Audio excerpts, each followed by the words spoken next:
باللہ من الشیطان اللعین الرجیم بسم اللہ الرحمن الرحیم وصلی اللہ علی محمد وآل بیتہ الطیبین الطاہرین المعصومین۔ بارگاہ حضرت امیر المومنین صلوات اللہ وسلامہ علیہ سے مسائل نکاح کو لے کے اپنے مومنین کی خدمت میں حاضر ہوں، اور سلسلہ گفتگو اس مسئلے پہ پہنچا تھا کہ شوہر میں پائے جانے والے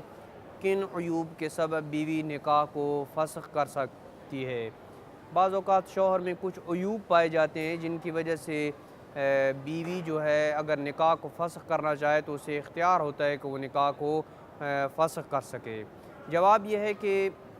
مرد کے اندر کچھ عیوب ایسے ہیں کہ جن میں سے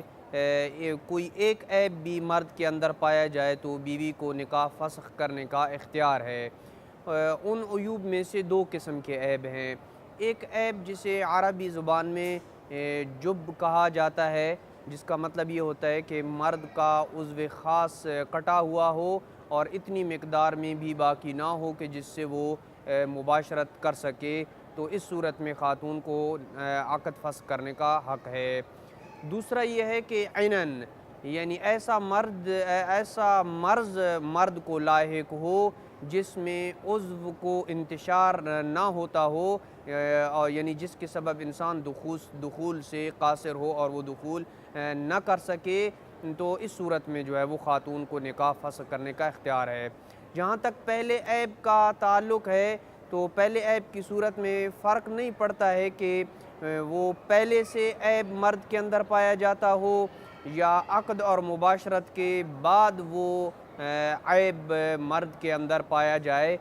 خاتون کو دونوں صورتوں میں نکاح فسخ کرنے کا اختیار ہے۔ خاتون ہر دو صورت میں نکاح کو فسخ کرنے کا حق رکھتی ہے۔ اور جہاں تک دوسرے عیب کا تعلق ہے تو اگر وہ دوسرا عیب مطلق ہو، یعنی مرد کسی بھی خاتون سے جماع کے قابل نہ ہو، تو اس صورت میں بیوی کو اختیار ہے کہ وہ نکاح کو فسخ کر سکتی ہے۔ لیکن اگر دوسرا عیب مطلق نہیں ہے، یعنی مرد کسی اور خاتون کے ساتھ جماع کرنے کے اوپر تو قابل ہے لیکن فقط اپنی اس بیوی کے ساتھ جماع کرنے کے اوپر اور دخول پہ قادر نہیں ہے، تو اس صورت میں بیوی کو نکاح فسخ کرنے کا اختیار نہیں ہے۔ اسی طرح اس مرض کے نکاح سے پہلے یا بعد ازاں نکاح لیکن جماع سے پہلے لاحق ہونے میں بھی فرق نہیں پڑتا ہے، چاہے وہ نکاح سے پہلے ہو اور نکاح سے پہلے ہو یا نکاح کے بعد لیکن جماع سے پہلے ہو، تو اس صورت میں کوئی فرق نہیں پڑتا ہے، یہی حکم رہے گا اور خاتون کو فسخ کرنے کا اختیار ہے۔ لیکن اگر ایک مرتبہ جماع کے بعد یہ مرض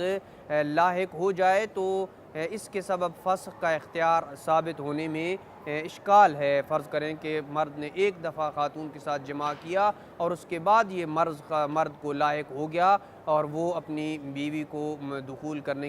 کے قابل نہ رہا، تو اس صورت میں یہ جو نکاح کو فسخ کرنے کا اختیار ہے، اس کا خاتون کے لیے اور اس کی بیوی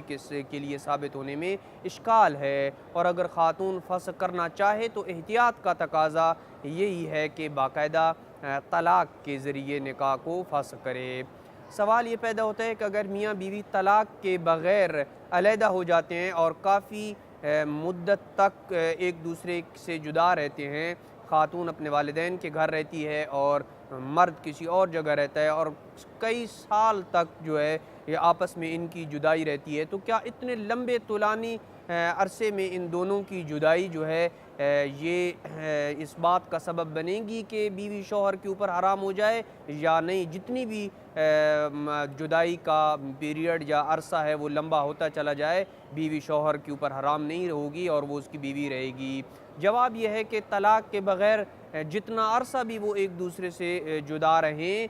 وہ رشتہ ازدواج سے منقطع نہیں ہوں گے اور وہ اس کی بیوی ہی رہے گی جب تک شرعی اعتبار سے صیغے جاری نہ ہوں، اس وقت تک وہ اس کی بیوی شمار ہوگی، اگرچہ دونوں میں آپس میں ناراضگی کی وجہ سے یا کچھ اور مسائل کی وجہ سے علیحدگی ہو۔ سوال یہ پیدا ہوتا ہے کہ کن حالات میں بیوی کے لیے شوہر کا گھر چھوڑنا جائز ہے، شوہر کے گھر کو چھوڑ کے کس حالت میں بیوی جا سکتی ہے؟ جواب یہ ہے کہ اگر خاتون کے لیے شوہر کے ساتھ رہنے پہ اس کی طرف سے غیر شرعی طور پر مار پیٹ، غیر شرعی طور پہ شوہر بیوی کو مارتا ہے، جس کے بارے میں آئندہ آنے والی گفتگو میں عرض کیا جائے گا کہ کس حد تک خاتون کو اس کا شوہر اور مار سکتا ہے اور کن صورتوں میں مار سکتا ہے۔ اگر غیر شرعی طور پر مارتا ہے یا اسے زخمی کرتا ہے یا لڑائی جھگڑے کے خوف کی صورتحال ہے، یا شوہر معاشرتی حیثیت کے اعتبار سے بیوی کے شایان شان گھر نہ دینے کی صلاحیت نہیں ہے اس کے اوپر، یعنی جو بیوی کی شان ہے اور معاشرے میں جو شوہر کی حیثیت ہے اس کے مطابق وہ گھر نہیں دے سکتا ہے، یا گھر میں نہیں دے سکتا ہے یا دیتا نہیں ہے، بلکہ دیتا نہیں ہے یہ درست ہوگا، یا گھر میں کسی اذیت دینے، بیوی کو کسی قسم کی اذیت دیتا ہے، یا ہر وقت لڑائی جھگڑے یا کی وجہ سے گھر کے سکون کو مرد نے برباد کر رکھا ہو، تو اس صورت میں اس کے حقوق زوجیت ادا نہ کرنے کے سبب سے خاتون کے لیے گھر سے نکلنا جائز ہوگا، اور اسے کے لیے جائز ہے کہ وہ شوہر کے گھر سے نکل کے جہاں بھی اپنی رہائش اختیار کرنا چاہے اختیار کر سکتی ہے، البتہ ان صورتوں میں کہ جن کو ہم نے ذکر کیا ہے انہی صورتوں میں وہ شوہر کی اجازت کے بغیر اس کے گھر سے نکل سکتی ہے۔ وصلی اللہ علی محمد وآل بیتہ الطیبین الطاہرین المعصومین۔